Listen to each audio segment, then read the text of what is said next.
जब दोस्तों फिजिक्स में न्यूमेरिकल की बात आती है यार मेरे को तो ऐसा धक धक हो रहा है। मेरे को भी हो रहा है। लेकिन दोस्तों इस वीडियो को देखने के बाद जो न्यूमेरिकल हैं और साथ ही जो आपके फॉर्मूला बेस्ड ऑब्जेक्टिव आपके पेपर में आते हैं वो आपको एकदम हलवा लगेंगे, हलवा। यानी आपको न्यूमेरिकल सॉल्व करना आपके लिए बाएं हाथ का खेल हो जाएगा। मैं नहीं मानता दोस्तों यह बात आपको मानना पड़ेगा। तो अब आपको जो जितने भी दोस्तों आपके एमपी बोर्ड में न्यूमेरिकल क्वेश्चन आते हैं तो उसमें आपके दोस्तों फॉर्मूला बेस्ड होते हैं।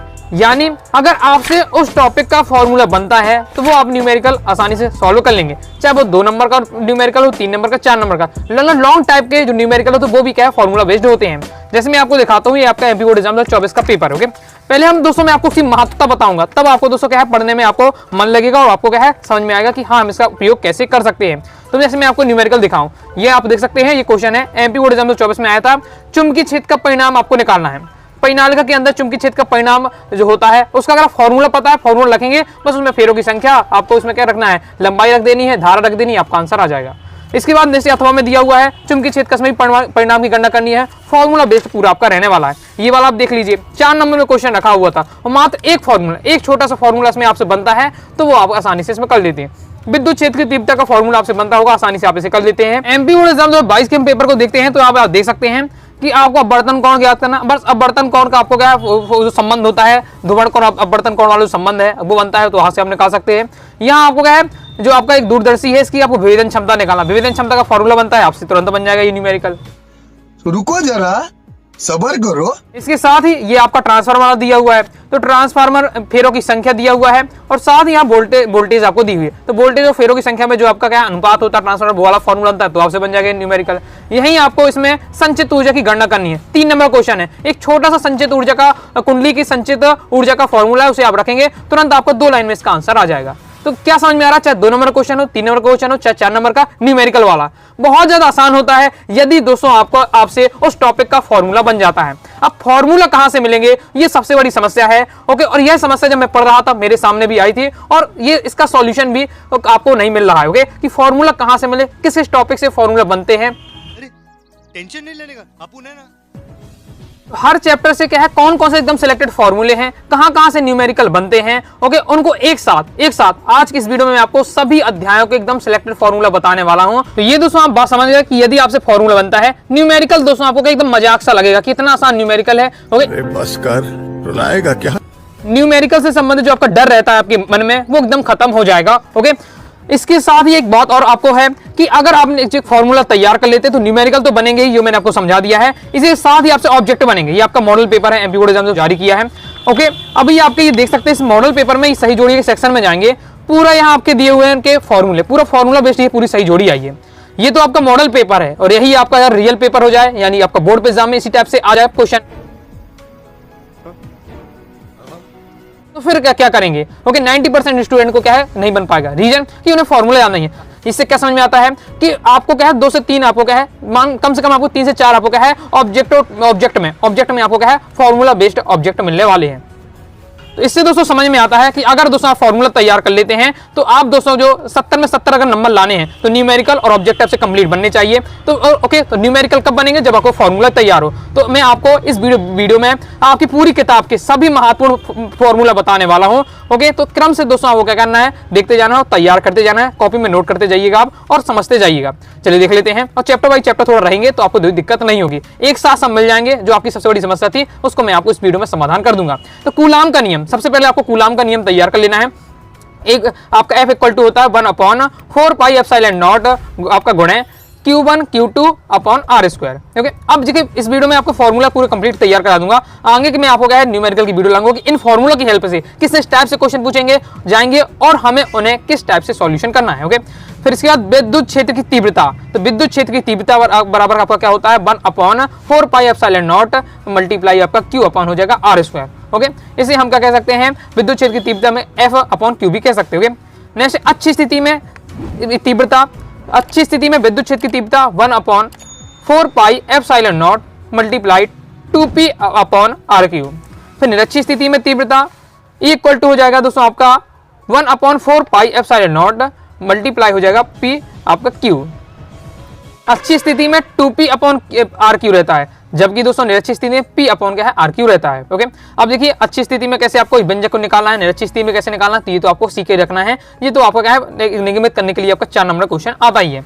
इसके बाद नेक्स्ट हमारा कूलाम से नियम से संबंधित अब न्यूमेरिकल कहाँ से बनते हैं, जहां से दोस्तों बन सकते हैं उसमें दोस्तों क्या है स्टार बना दूंगा। यहाँ मैंने दोनों चीज को फोकस किया है, न्यूमेरिकल और ऑब्जेक्ट टाइप। ओके, कुछ ऐसे फॉर्मूले जिनसे न्यूमेरिकल नहीं बनता लेकिन ऑब्जेक्ट में पूछे जा सकते हैं, और कुछ ऐसे जो फॉर्मूला ऑब्जेक्ट में और न्यूमेरिकल भी बन सकते हैं। तो जहां से आपके न्यूमेरिकल बनते जाएंगे मैं स्टार्ट करते जाऊंगा। इसके बाद दोस्तों सेकंड वाला बहुत ज्यादा इंपॉर्टेंट है, वैद्युत क्षेत्र की तीव्रता का जो फॉर्मूला आपका क्या होता है 1/4πε0 आपका Q multiply Q upon R square. इसी से दोस्तों आपका एमपी बोर्ड एग्जाम 2024 में आपका ये जो क्वेश्चन आया था इसी से आपका आया था। देखिए तो ये फॉर्मूला अगर याद है बस फिर आपको क्या है उसे आपको रखना है और फॉर्मूला आपका आंसर आ जाएगा। हाँ, इसमें ये एक थोड़ा आपको क्या है बिंदु ए के कारण बिंदु ओ पर विद्युत क्षेत्र की तीव्रता एक बार आपको ये लगाना पड़ता है, फिर बिंदु बी के कारण बिंदु ए पर विद्युत क्षेत्र की तीव्रता, इस प्रकार से आपको करके आपको लेकिन फॉर्मूला आपको यही लगने वाला था दोनों में। ओके, एक बार आपको ए लेके चलना था, एक बार बिंदु बी के लिए निकाल, एक बार बिंदु ए के लिए, एक बार बिंदु बी के लिए आपको करना पड़ता था।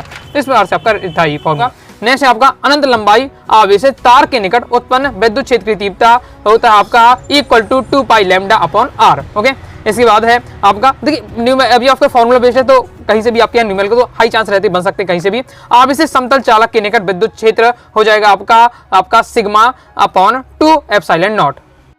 आगे नेक्स्ट हमारा आप इसे चालक प्लेट के निकट विद्युत क्षेत्र का आपका होता है आपका सिग्मा अपॉन ε0। ओके, और इसके बाद एकल बिंदु आवेश के कारण विद्युत विभव इससे आपका न्यूमेरिकल बन सकता है। अगर विद्युत विभव निकालने के लिए कहा जाता है एक बिंदु पर तो आपका हो जाएगा 1/4πε0 Q अपॉन आर। और विद्युत स्थितिज ऊर्जा आपका होता है आपका 1/4πε0 Q1 Q2 upon R square. ये आपका एकदम कूलाम के नियम की तरह है। ओके, तो यहाँ से दोस्तों मेन आपको कूलाम का नियम तैयार करके रखना है। ओके, अच्छी निश्चित स्थिति में तीव्रता याद करके रखना है। ओके, और आपको क्या है विद्युत विभव को तैयार करके रखना है। एकदम सिलेक्टेड है आपके रहने वाले हैं। आगे देख लेते हैं, इसके आगे है विद्युत द्विध्रुव की स्थितिज ऊर्जा हमारी होती है आपका -Pe cos थीटा। समांतर प्लेट संधारित। ओके, समांतर प्लेट संधारित का जो आपका व्यंजक है ये दोस्तों आपको निकालने के लिए भी आता है 4 नंबर में, तो उसे कैसे निकाला जाता है वो भी आपको तैयार करके रखना है। बाकी आपको याद करके रखना है, ऑब्जेक्ट में पूछा जाए, ऑब्जेक्ट में आपका आ जाता है। ओके, तो ये आपको याद रखना है। देखिए अगर परावैद्युतांक मांगदम है तो आपका क्या रहेगा ε0 A अपॉन डी हो जाएगा। परावैद्युत नहीं अगर है तो हट जाएगा तो ε0 A अपॉन डी हो जाएगा। अनुगमन वेग आपका होता है। ओके, अनुगमन वेग है। फिर सेल के लिए विद्युत वाहक बल तथा आंतरिक प्रतिरोध में संबंध आपका ये होता है equal to IR plus small r। Okay, next है विद्युत फ्लक्स। तो विद्युत फ्लक्स आपका होता है EDA cos थीटा। विद्युत फ्लक्स बराबर EDA cos थीटा। चुंबकीय फ्लक्स अगर पूछा जाए तो आपका BDA cos थीटा। काफी ज्यादा दोस्तों मेहनत लगी है। एक क्वेश्चन मैंने आपको क्या है एक से 1.5 हफ्ते पहले कहा था कि मैं आपको दूंगा न्यूमेरिकल, लेकिन मैं लगातार इसमें काम करता रिसर्च करता रहा। ओके, 5-10 में आपको लिखता रहा, तब जाकर अभी मैंने पूरे तैयार किए हैं। ओके, ये सबसे बड़ी समस्या थी। मैं पढ़ता था तब मुझे लगता था कोई मुझे बता दे कि यहाँ से ये पढ़ लो तो ये न्यूमेरिकल बनने लगे, ऑब्जेक्ट बनने लगे। ओके, तो अब लेकिन मैंने वो समस्या को मैं जानता हूँ, इसलिए मैंने दोस्तों आपके लिए काम किया है। तो वीडियो को लाइक जरूर कर दीजिएगा। ओके, अरे भाई समझ के बोल रहा हूँ यार, बुरा लगता है भाई, आप लोग भी जानते हो। इसके बाद नेक्स्ट है हमारा धारावाही परिनालिका के भीतर आपका mu naught NI upon L। MP board exam 2024 में इससे न्यूमेरिकल आए, मैंने थोड़ा सा सन भी लिख दिया है जहां से इससे न्यूमेरिकल बनाए। ओके, तो बहुत ज्यादा महत्वपूर्ण है। धारावाही परिनालिका के भीतर आपको क्या रहता है, अगर चुंबकीय क्षेत्र का परिणाम आपको निकालना तो आपका ये फॉर्मूला रहने वाला है। ओके, मैं आपको दिखा भी देता हूँ। देखिए ये वाला क्वेश्चन था, इसी फॉर्मूले से आपको सॉल्व कर देना था। ओके, बस इसी फॉर्मूले से आपको देखिए म्यू नॉट की वैल्यू दी हुई है हमको, साथ ही n की अगर हम बात करते हैं तो फेरों की संख्या भी दी है, 100 फेरे दिए हुए हैं। ओके, I दिया है, धारा 10 एम्पियर दिया हुआ है, L यानी लंबाई तो 2 मीटर दी है। तो सब वैल्यू देखिए फॉर्मूला बनता है, बस तुरंत आपको फॉर्मूला लिख देना है और बेसिक मैथ तो आपसे बनती होगी, बस गुणा भाग आपसे क्या कर देना आपका हो जाएगा। आगे मैं आपको प्रैक्टिस भी कराऊंगा, लेकिन मैं दोस्तों आपको प्रूफ के साथ बताते जा रहा हूँ कैसे आपके पूछे जाते हैं पेपर में, कहाँ से बनते हैं। ओके, फिर नेक्स्ट हमारा एक समान चुंबकीय क्षेत्र में गतिमान आवेश पर जो हमारा बल लगता है, ओके, उसे हम क्या लॉरेंज बल कहते हैं। तो क्या फॉर्मूला क्या होगा, QBB sin थीटा, याद रखिएगा। नेक्स्ट दो समांतर धारावाही तारों के बीच लगने वाला बल हमारा क्या रहने वाला है, तो ये हमारा फॉर्मूला रहने वाला है। इसके बाद नेक्स्ट है एक समान चुंबकीय क्षेत्र में धारावाही लूप पर बल आघूर्ण, तो ये आपका NIAB sin थीटा, ये आपका फॉर्मूला होता है। ओके, ये और भी जो क्वेश्चन है ये जैसे मैंने सेलेक्ट किया है तो कम इंपॉर्टेंट है। ओके, कम आते हैं, लेकिन एक बार पढ़ के रखना, जो सिलेक्टेड होंगे तो मैं फोकस करते ही जाऊंगा। इसके बाद है चुंबकीय द्विध्रुव आघूर्ण। चुंबकीय द्विध्रुव आघूर्ण हमारा टाउ बराबर होता है MBA sin थीटा। चुंबकीय द्विध्रुव की स्थितिज ऊर्जा आपका होता है -MBA cos थीटा। प्रेरित विद्युत वाहक बल हमारा क्या होता है, तो प्रेरित विद्युत बल ये होता है। प्रेरित विद्युत बल क्या है, एकांक समय में क्या है, विद्युत फ्लक्स में जो परिवर्तन हो रहा वो आपका क्या है, प्रेरित विद्युत वाहक बल रहता है। ओके, तो ये आपको तैयार क्या करना है, 100 प्रेरण गुणांक, 100 प्रेरण गुणांक ये आपका दिया हुआ, तो इसे आपको देख लेना है। ओके, इसके बाद है ऑब्जेक्ट टाइप, यहाँ से आपके अक्सर रहते हैं, तो वो मैं आपको यहाँ बता रहा हूँ। लंबी परिनालिका के 100 प्रेरक, देखिए लंबी परिनालिका के जो 100 प्रेरक तो है वो आपको इसका व्यंजक ये निगमित करने के लिए भी आ जाता है, तो वो अभी आपको सीख लें कैसे आपको निगमित किया जाता है। ओके, बाकी इसका फॉर्मूला आपका क्या है, mu naught n square a upon क्या हो जाएगा, l हो जाएगा। इसके बाद दोस्तों आपका कुंडली में संचित ऊर्जा, बहुत ज्यादा महत्वपूर्ण क्वेश्चन है, क्योंकि अब ये क्या है एमपी बोर्ड एग्जाम 2022 में एक न्यूमेरिकल जो आया था इसी से आता है। अब मैं बता देता हूँ कौन सा न्यूमेरिकल है, ताकि आपको मैं हर चीज को इसलिए समझा देता हूँ, समझने में आसानी हो। जैसे मुझे पता है तो मैं कह देता हूँ कि हाँ ऐसा हुआ था, लेकिन आपको मैं दिखा देता हूँ ताकि समझ में आसानी हो।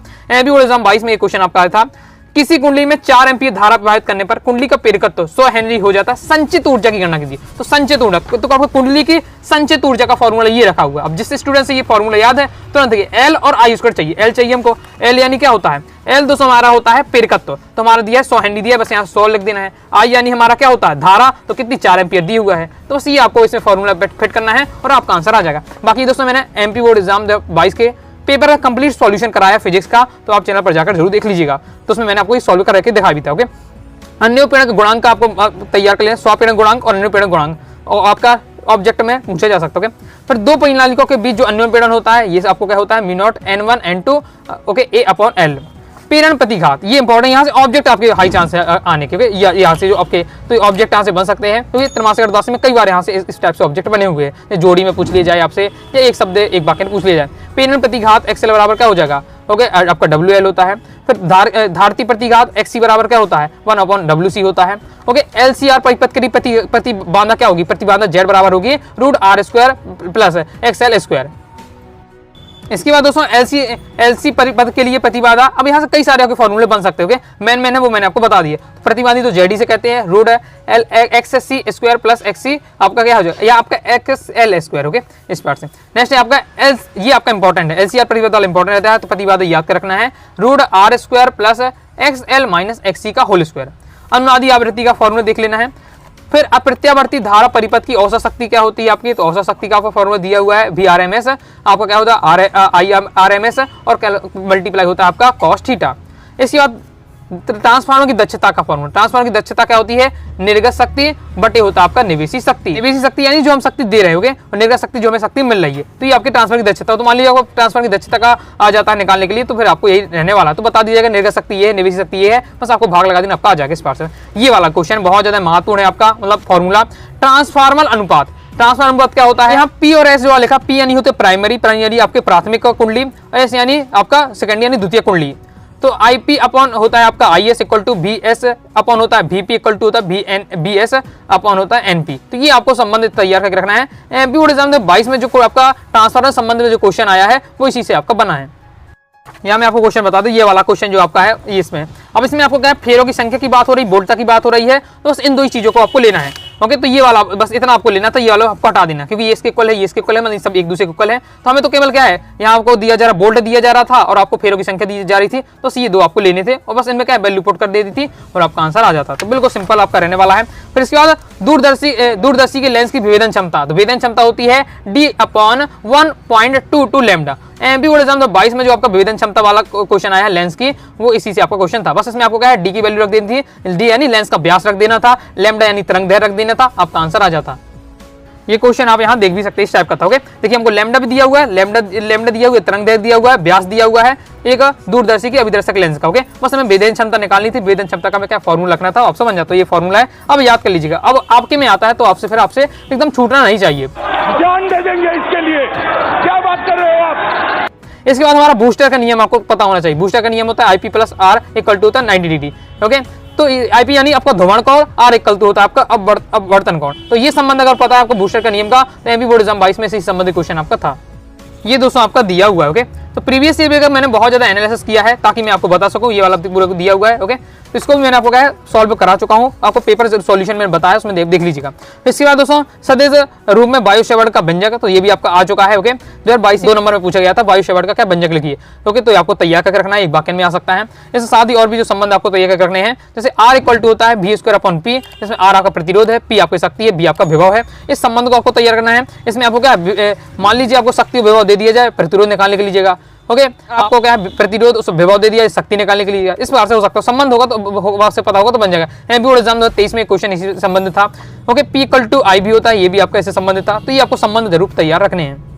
इसके बाद नेक्स्ट हमारा धारावाही चालक तार से कुछ दूरी पर स्थित बिंदु पर चुंबकीय क्षेत्र का परिणाम, इस प्रकार से क्वेश्चन आता है। उसमें आपको बताया कुछ दूरी मैंने अपनी लैंग्वेज में लिख दी है, कुछ दूरी यानी दिए जाएगी आपको इतनी दूरी पर है तो वो आपको इस प्रकार से दिया जाएगा। तो अगर कोई धारावाही चालक है उससे कुछ दूरी पर, ओके आपको बताया जैसे 30 सेंटीमीटर दूरी पर स्थित है कोई बिंदु है, तो उसमें हमें चुंबकीय क्षेत्र का परिणाम ज्ञात करना, कैसे निकालेंगे। एमपी बोर्ड एग्जाम 2024 में ये सेम क्वेश्चन आपका आता है, तो इस फॉर्मूला से हमें निकालना। ओके नेक्स्ट हमारा दर्पण सूत्र याद रख लेना है 1/f equal to 1/u plus 1/v। Okay अब यहाँ जो उनके समान अर्थ वही रहते हैं जो आप जानते होंगे। ओके मैंने सब केवल फॉर्मूला आपको यहाँ बता रहा हूँ। दर्पण का रेखीय आवर्धन आपको तैयार करके रखना है। हाँ स्नेल का नियम इंपॉर्टेंट है, तो स्नेल का नियम आपको देख लीजिएगा। स्नेल का नियम आपका दिया हुआ है, द्रव में रखी वस्तु की आभासी गहराई, तो आभासी गहराई निकालने के लिए n इक्वल टू होता है वास्तविक गहराई बटे होता है दोस्तों आपकी आभासी गहराई। इसके बाद नेक्स्ट हमारा क्रांतिक कोण तथा अपवर्तनांक में संबंध, तो ये इंपॉर्टेंट यहाँ से आपका न्यूमेरिकल बन सकता है। तो क्रांतिक कोण अपवर्तनांक में संबंध होता है 1/sin c। Okay n equal to 1/sin c।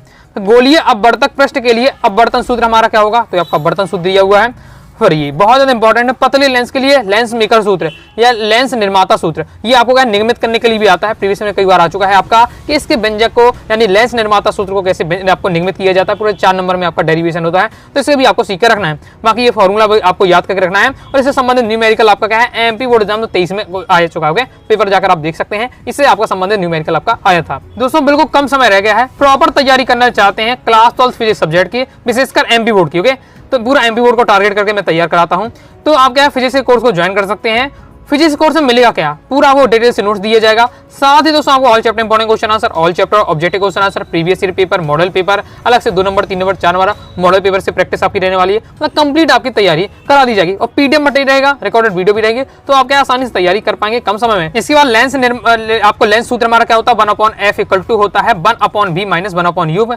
You lens के लिए रेखीय आवर्धन सूत्र m equal to vu। Okay फिर संपर्क में रखे 2 पतले लेंसों की संयुक्त फोकस दूरी, दो संपर्क में अगर रखे 2 पतले लेंसों की संयुक्त फोकस दूरी पूछे तो 1/f इक्वल टू होता है 1/f1 प्लस 1/f2। ओके तो ये आपके पहले लेंस की फोकस दूरी हो जाएगा f1 और दूसरे लेंस की फोकस दूरी f2। यदि आपके संपर्क में रखे 2 पतले लेंसों की क्षमता पूछ ली जाए तो क्षमता में हो जाएगा p equal to p1 plus p2 के। फिर प्रिज्म का अपवर्तन का सूत्र इंपॉर्टेंट है और इसका व्यंजक भी दोस्तों बहुत ज्यादा इंपॉर्टेंट है।